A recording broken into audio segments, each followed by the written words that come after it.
자, 오늘은 어제 영상에 이어서 그러면 어떻게 신박한 메뉴를 만드냐 요거에 대해서 좀 제 의견을 말씀드릴게요. 강식당 2가 2019년에 했나요? 20년에 했나요? 우연히 이제 방송을 보다가 이제 옛날 거를 하고 있더라고요. 그때는 제가 이걸 못 봤어요. 떡볶이를 못 봤어요. 뭐 피자는 봤던 것 같고 뭐 국수나 뭐 이런 건 본 것 같은데 떡볶이도 있었더라고요. 저도 깜짝 놀랐어요. 떡볶이에다가 튀김 올리는 거는 뭐 그건 상식이잖아.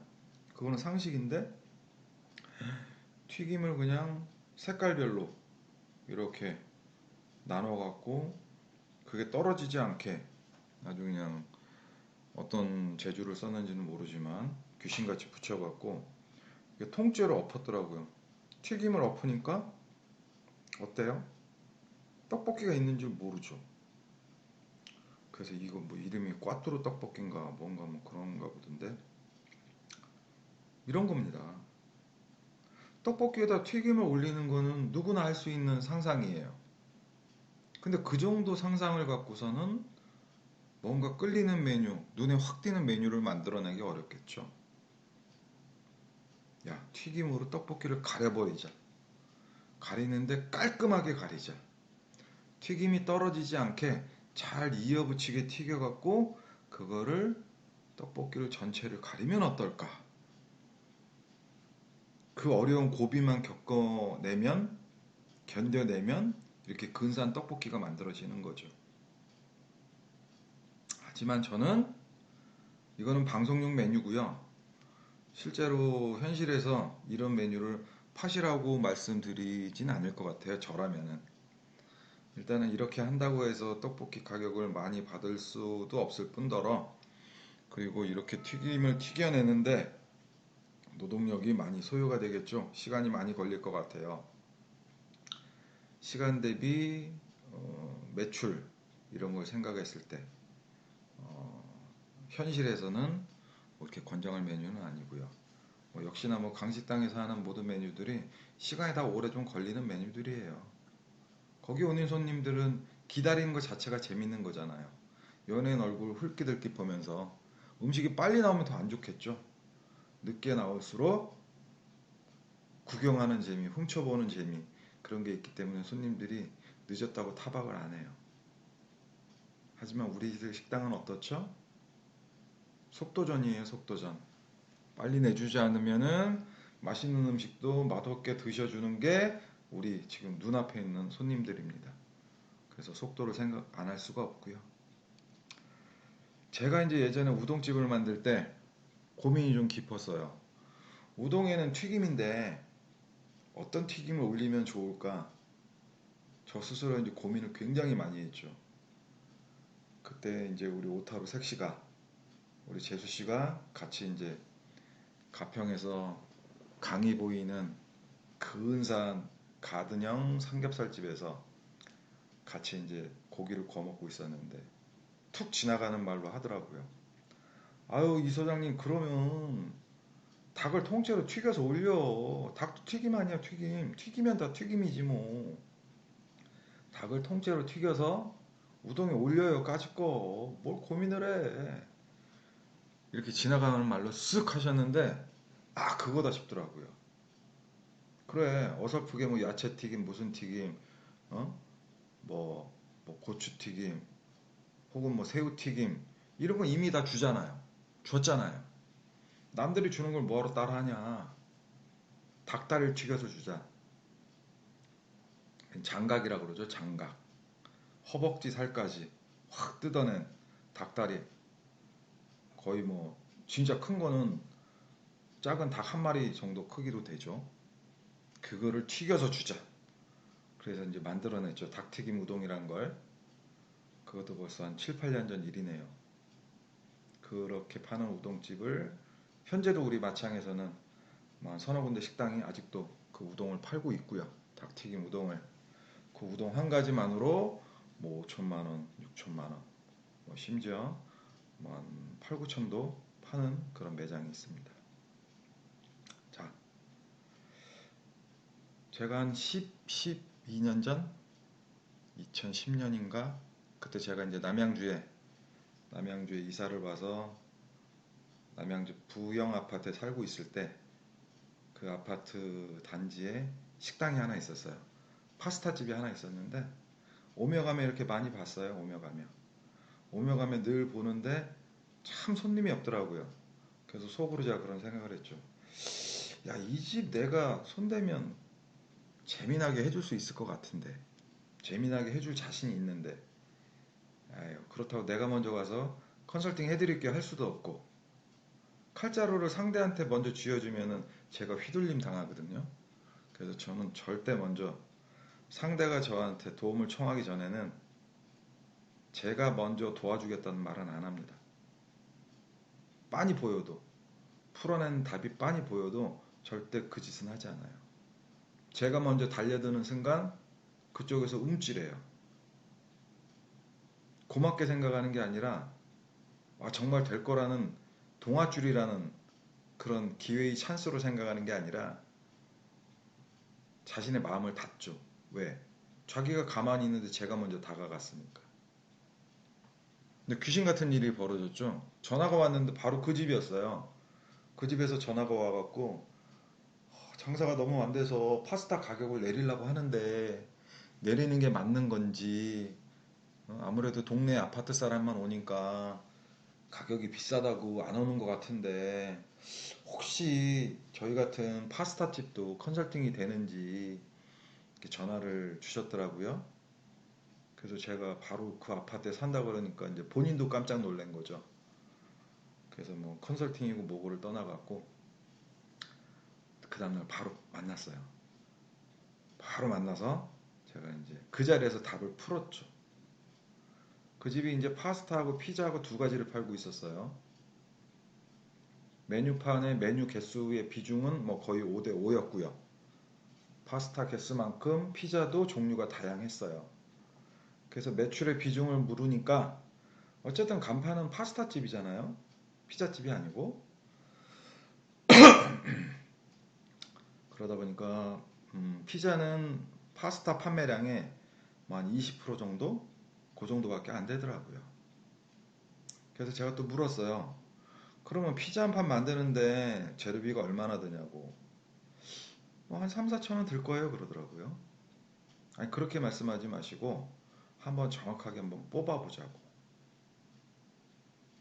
그리고 최대한 우리가 적은 돈으로 만들 수 있는 피자가 있다면 얼마쯤이면 될 건지 한번 뽑아보시라고 그랬더니 한 2,500원쯤이라고 그러더라고요. 2,500원. 그때 그 집이 파스타를 1인분에 7,000원에서 8,000원 정도 받았어요.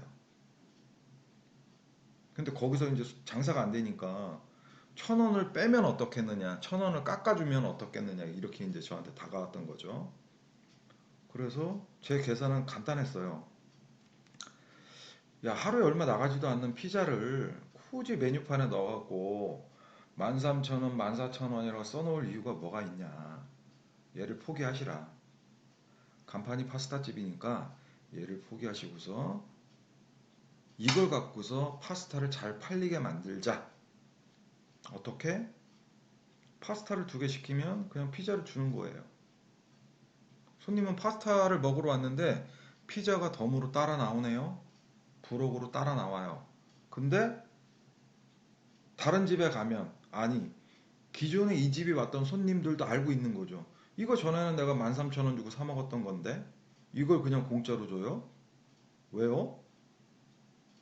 장사가 안 돼서요. 장사가 안 돼서 이렇게라도 살아보려고 드리는 거예요. 왜? 싫으세요? 싫을 거 없죠. 좋죠, 손님은. 여기에 이제 하나의 단서가 붙은 거죠. 7,000원, 8,000원짜리 파스타가 8,000원, 9,000원으로 가격이 올라 버렸어요. 가격이 오른 이유는 뭐죠? 아니 내가 죽겠다고 해서 내 돈을 써가면서 손님한테 더 잘 줄 수는 없잖아요. 손님 돈을 받아와서 다시 되돌려 주는 건 할 수 있잖아요. 그거는 어려운 일이 아니잖아요. 뭐 혼자 오는 파스타 손님도 있겠지만 기본적으로 2명이 온다 그러면 1,000원씩만 더 받으면 2,000원이 일단 확보가 됐잖아요. 거기에 어떻게 해요? 주인은 이미 깎아주려고 마음을 먹었어요. 깎아주려고 1,000원을 깎아주려고 마음을 먹었으니까 아이고 사장님 1,000원까진 됐고 500원만 깎아주세요. 500원만 당신의 마음속에서 깎아줬다 생각하세요. 그럼 두 명이 왔으니까 500원씩 1,000원이 또 생겼네요. 그럼 손님한테 받은 2,000원하고 주인이 500원씩 양보한 1,000원하고 3,000원이라는 재료비가 생긴 거예요.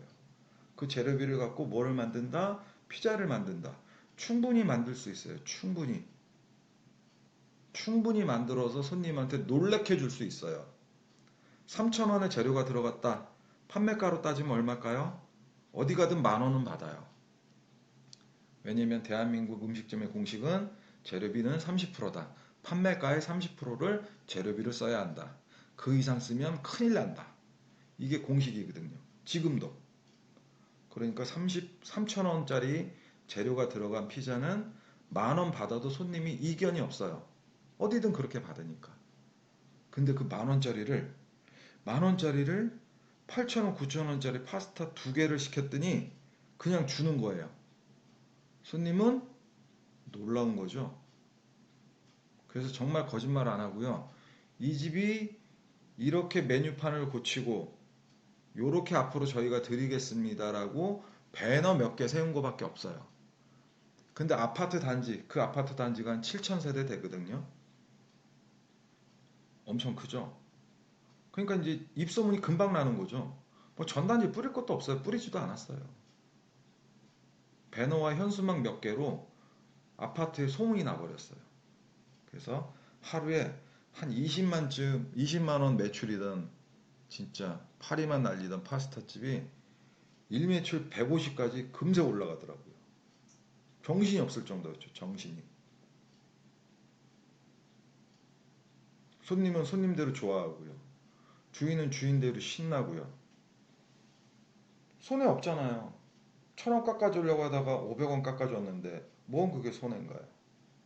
매출 20만 원에서 150만 원 되는데 손해라고요? 손해 없어요. 엄청 잘 됐습니다. 그래서 그때 그걸 저는 또 어떻게 했죠? 야, 왜 그걸 파스타 집에서만 피자를 주냐? 김치찌개 집에서 주면 안 돼? 동태탕에 주면 안 돼? 부대찌개 집에서 주면 안 돼? 심지어 삼겹살 집에서도 줬어요. 그 당시 제가 관여하고 있던 우리 마창 식당들은 모든 식당이 다 피자를 줬어요.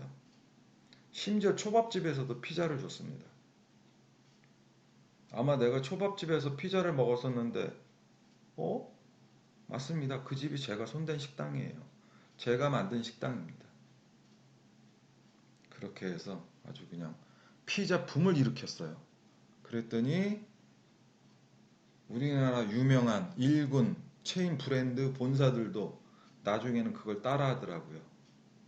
쭈꾸미 먹으면 피자 주고, 족발 먹으면 피자 주고, 보쌈 시켜도 피자 주고, 그렇게들 열심히 따라해 주시더라고요. 그런 거예요. 어려울 거 없어요. 전혀 어렵지 않습니다. 살려면 어쨌든 일단 튀어야 해요. 강식당의 떡볶이처럼, 강식당의 피자처럼, 강호동이 만든 돈가스처럼 튀어야 합니다. 그렇게 남과 달라야지만 주목을 받게 됩니다. 일단 주목을 받아야지 줄을 세우든지 말든지 할 거 아닙니까?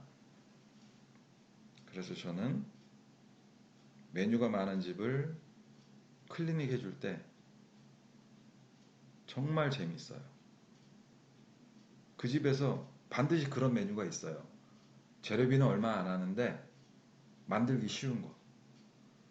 재료비는 얼마 안 들어갔는데 만들어 놓고 나면 커 보이는 거. 이런 것들이 있거든요. 이런 것들을 메뉴판에서 확 지워버리라고 합니다. 지워버리고 그걸 그냥 주라 그래요. 반찬으로. 공짜로. 선빵으로 날리라 그래요. 그 재료비 값은 어디에서 받고요? 이 사람이 앞으로 팔게 될 주력 메뉴에서 가격을 조금 올려놓으면 돼요. 그거 비싸다고 안 해요. 왜? 큰 반찬을 주는데? 특별한 반찬을 주는데? 절대 비싸다고 안 합니다. 그러면 매출은 어떻게 되겠죠? 지질이 궁상이던 매출이 그 이상은 반드시 오르게 됩니다. 반드시 오를 거라는 확신이 있는 상황에서 하는 클리닉, 그 컨설팅, 제가 마다할 이유가 없겠죠. 그래서 대한민국 모든 식당은 제가 손대서 지금의 매출보다 잘 되게 만들 자신이 분명히 있어요. 거의 100%라고 보셔도 무방합니다. 얼마나 더 잘 될 것인가의 문제지 지금보다 잘 되게는 반드시 만들어낼 수 있어요. 하지만 저한테 그런 연락을 하시는 분들은 거의 없다는 거. 저를 모르기도 하시기 때문이지만 저를 아셔도 또 그렇게 부르지를 않으세요. 왜냐면 공부를 먼저 해야 되는 그 과정을 저는 제시를 할 거고 그게 싫으니까요. 자기는 식당 공부하기 싫고 그냥 단숨에 단칼에 한 번에 그냥 나아지는 어떤 경험을 하고 싶기 때문에 또 저를 또 찾지 못하는 거죠. 어쩔 수 없는 일이죠. 뭐 그거야 본인이 선택한 거니까요. 자, 오늘 얘기가 좀 길었네요. 저도 하다 보니까 좀 재밌어서 길어졌습니다. 이상입니다.